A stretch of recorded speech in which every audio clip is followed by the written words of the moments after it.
संसारमा गौतम बुद्धलाई मान्ने जति पनि प्राणीहरू छन् उहाँहरू सबैको लागि चाहिँ हामीहरू सबैको लागि बुद्ध जयन्ती भनेको सालको सबभन्दा महत्त्वपूर्ण दिन रहेको छ है।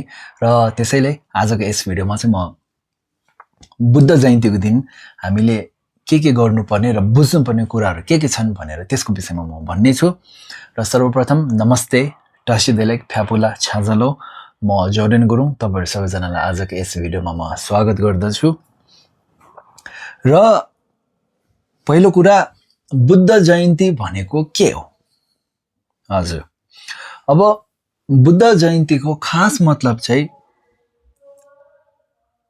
बुद्ध जन्मेको दिन भनेको, जयन्ती भनेको जन्मदिन, र बुद्ध पूर्णिमा पनि भन्छन्। पूर्णिमा भनेको चाहिँ फुल मुन है।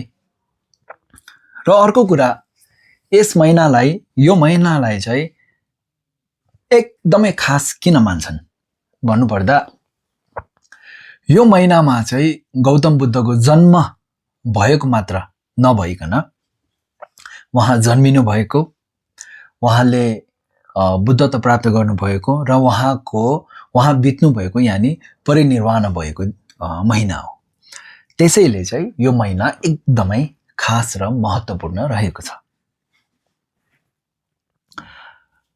र अनि त्यसो भए यो साल 2026 साल को कुन दिनमा चाहिँ बुद्ध जयन्ती परेको छ भन्दाखेरि चाहिँ यो साल भने मे महिनाको, अहिले अप्रिल हो है, अहिले अप्रिल हो भने मे महिनाको 1 तारिक जुन चाहिँ शुक्रबार यानि फ्राइडेको दिन परेको छ, त्यो दिन चाहिँ 2026 सालको बुद्ध जयन्ती परेको छ।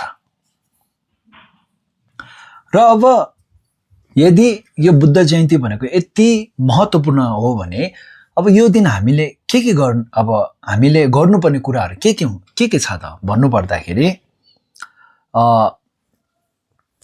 अब यो दिन बुद्ध जन्मिएको दिन है, र बुद्धले बुद्धत्व प्राप्त गरेको दिन एकदमै अब बुद्ध धर्मको लागि खास दिन भएको कारणले चाहिँ हामीले खास गरी यो दिनमा चाहिँ हामीले बुद्धका उपदेशहरू पालना गर्ने है।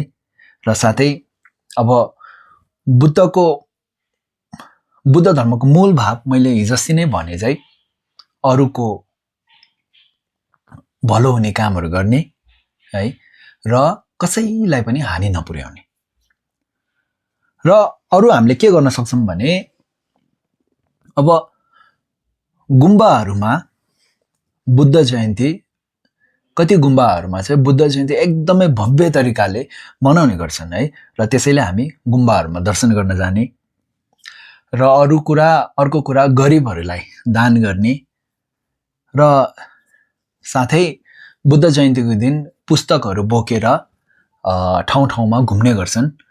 त्यो पुस्तक बोक्नेहरूलाई पानी, जुस, हामीले के सक्नुहुन्छ हामीले त्यो दान गर्ने है, उहाँलाई दिने। त्यस्तो अब हामीले धेरै धर्मको कार्यहरू धेरै हामीले गर्न सक्छौँ। र अब यो बुद्ध जयन्तीको दिन चाहिँ तपाईहरूले देख्नु भएको होला, जस्तै हाम्रो लाभामा पनि गर्छन् है, र कति ठाउँमा गर्छन्। बुद्ध जयन्तीको दिनमा चाहिँ पुस्तकहरू बोकेर गाउँ सहरहरू घुम्ने गर्छन्।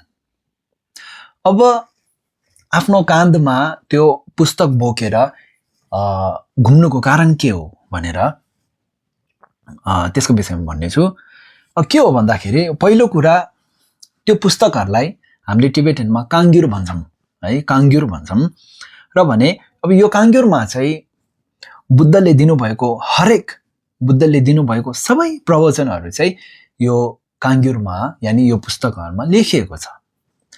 र अब यो काङ्ग्युरहरूलाई चाहिँ हामीले काँधमा बोकेर हाम्रो गाउँ सहर घुमाउनुको मूल कारण भनेको त्यो पुस्तक, त्यो काङ्ग्युर प्रति हामीमा भएको आस्था र विश्वास भएको जनाउँछ। र साथै खास अब मूल कारण भनेको चाहिँ बुद्ध धर्म फैलाउनुको निम्ति अनि हामीले यो पुस्तक यानि काङ्ग्युरलाई आफ्नो काँधमा बोकेर घुमाइएको है। र अब पुस्तक बोक्ने बेला अब हाम्रो दुईटा काँध छ हैन, काँध भन्छ नि है शोल्डरलाई। अब दायाँपट्टि बोक्ने कि बायाँपट्टि बोक्ने है भन्दाखेरि चाहिँ हाम्रो गुरुजी घ्यालङ कर्मपा उहाँले भन्नुभए अनुसार पुस्तक यानि काङ्ग्युरहरू बोक्ने बेला बायाँ यानि लेफ्ट बायाँ काँधमा बोकेर चाहिँ बायाँ काँधमा चाहिँ बोक्नु भनेर भन्नुभएको थियो। दायाँ काँधमा बोक्नु भएन है, यो कुरा चाहिँ हामीले याद राख्नु पर्यो।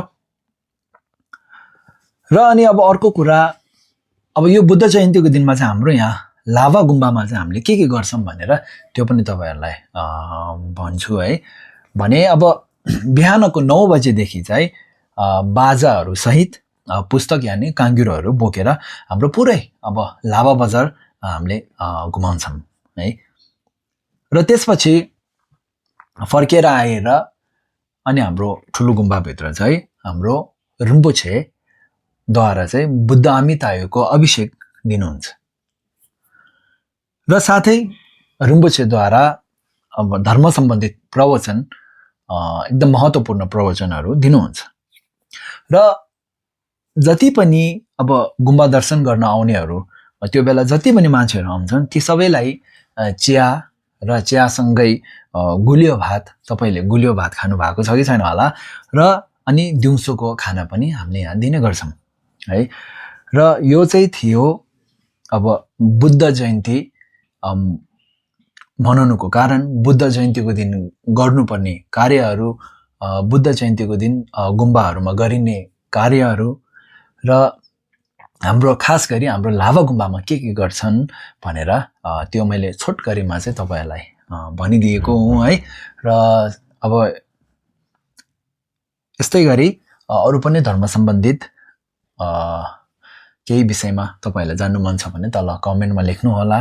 र मलाई एकदम असाध्यै खुसी लाग्छ, आफूले पनि मैले पनि सिक्ने मौका पाउँछौँ र तपाईँहरूलाई भन्नु पाउँदा पनि, मैले जानेको कुरा तपाईँहरूलाई भन्नु पाउँदा मलाई एकदमै असाध्यै खुसी लाग्छ है। र त्यसो भन्दै भिडियोको अन्तिमसम्म हेरिदिनु भएकोमा धन्यवाद। सक्नुहुन्छ भने यो बुद्ध जयन्ती आउनु 2 हप्ता मात्र छ है। र त्यो बुद्धको खास दिनहरू धेरै छन् र त्यसमध्ये अब 1 नम्बरमा चाहिँ बुद्ध जयन्ती नै राखौँ हैन। र बुद्ध जयन्ती एकदमै महत्त्वपूर्ण दिन हो भनेर त्यो मात्र थाहा पाएर भएन, किन महत्त्वपूर्ण दिन हो, त्यो दिन हामीले के गर्नुपर्छ भनेर त्यो बुझ्न सक्यौँ भनेर, त्यो बुझेर अनि त्यो अनुसार हामीले गर्न सक्यौँ भने एकदमै राम्रो हुन्छ नि त।